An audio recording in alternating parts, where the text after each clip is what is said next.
New restrictions come into place tonight in Australia in the effort to control the spread of coronavirus. The coronavirus outbreak. The coronavirus, aka COVID-19. The novel coronavirus, also known as COVID-19 and more commonly referred to as simply coronavirus, has been the biggest focus in the last few months. Each day, there are more and more cases of infected patients, more deaths, but also more people recovering from it. As severe as it may seem, the virus itself may not be as harmful as the implications it's having on the world. People are mass buying tissue paper, schools are closing, and the global economy is in great turmoil. There's a lot of information today, but here is what is actually happening today and why with the coronavirus.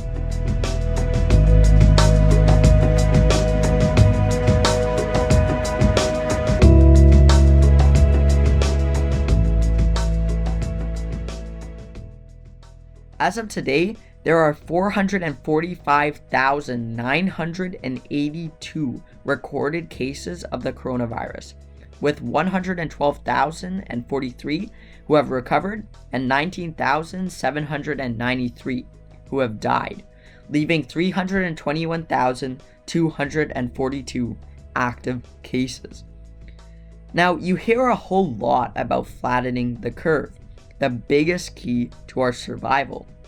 The virus is not extremely deadly and only largely affects our respiratory system. Most cases are mild. Right now, 96% of active cases are mild and can be fought off by your immune system.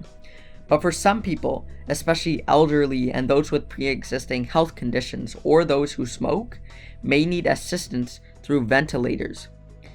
But if too many people get sick at once, there may not be enough ventilators for everyone.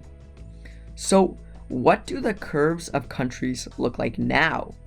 Well, both China and South Korea's curves are flattening, with 926 cases in the past week.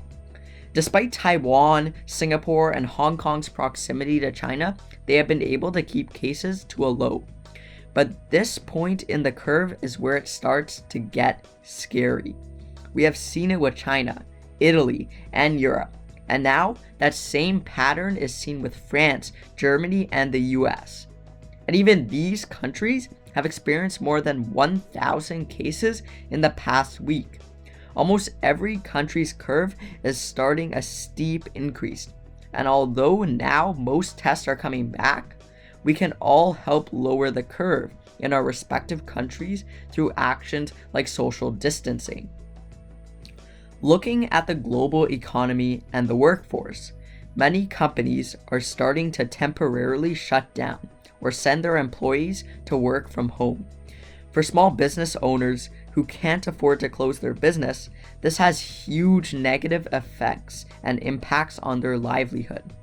Jobs of people in the trades and food industry are being jeopardized as many people don't want to go out to restaurants or have people come in to fix appliances.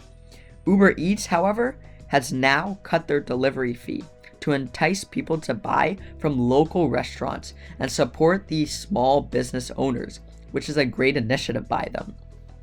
Small businesses are not the only ones being affected. Look at the NYSE and the TSX. It's evident that the value of many corporate stocks are plummeting. A huge sector this is impacting is the airline industry. More than 100 countries have already placed travel restrictions, forcing people to cancel their tickets and stay at home. Major corporations have also canceled events that may have had international guests. All these actions are hitting airline companies hard. In a recent CNN article, it was stated that Norwegian Air has temporarily laid off 90% of their workforce. The stock of Canada's biggest airline, Air Canada, has fallen by 75% in the last month. Even Boeing, the world's largest airplane manufacturer, has requested $60 billion in government bailouts to make sure they don't have to file for bankruptcy. So what's going on with treatment now? The most effective thing that has been advocated is social distancing. If you know basketball, you can think about it as guarding Ben Simmons on the three-point line. Its main effect is reducing the chance of the virus getting spread, because if you stay away from people who have the virus, it's harder to get it.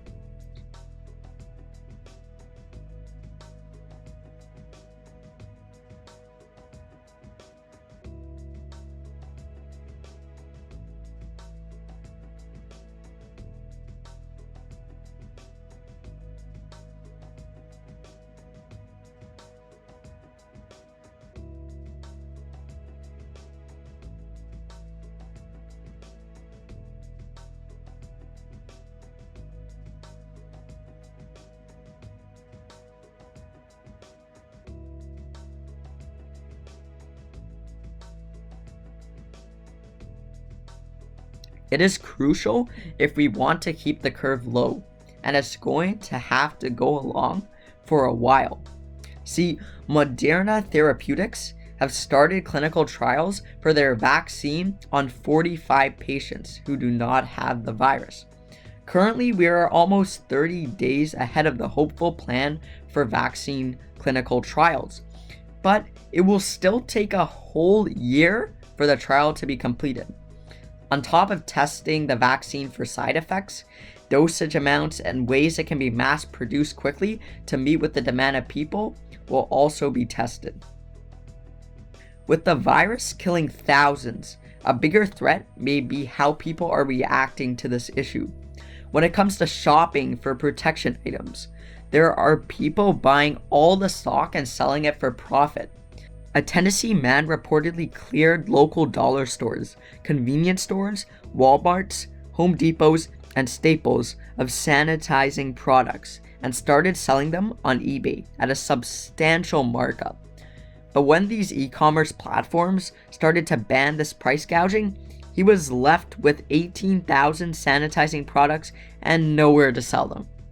Even unnecessary products like toilet paper are being fought over. Fights over toilet paper breaking out in grocery stores as shelves run empty. People, what are you doing? Almost every country has been taking steps to reduce the impact this disease has on their people. From regulating travel, to instating a curfew, to calling a complete lockdown, governments have been doing all they can to battle this pandemic. But ultimately, following these regulations is in our hands. Practicing social distancing, washing your hands, buying all that you need, and staying quarantined at home if you suspect you may have the virus is our duty as fellow human beings. By the time you watch this video, there have probably been many more events that have occurred, and the statistics on the patients would have also changed. So to stay up to date on the issue, we have linked a few resources in the comment section below. It's important to spread the right message to others, especially in this time of great confusion.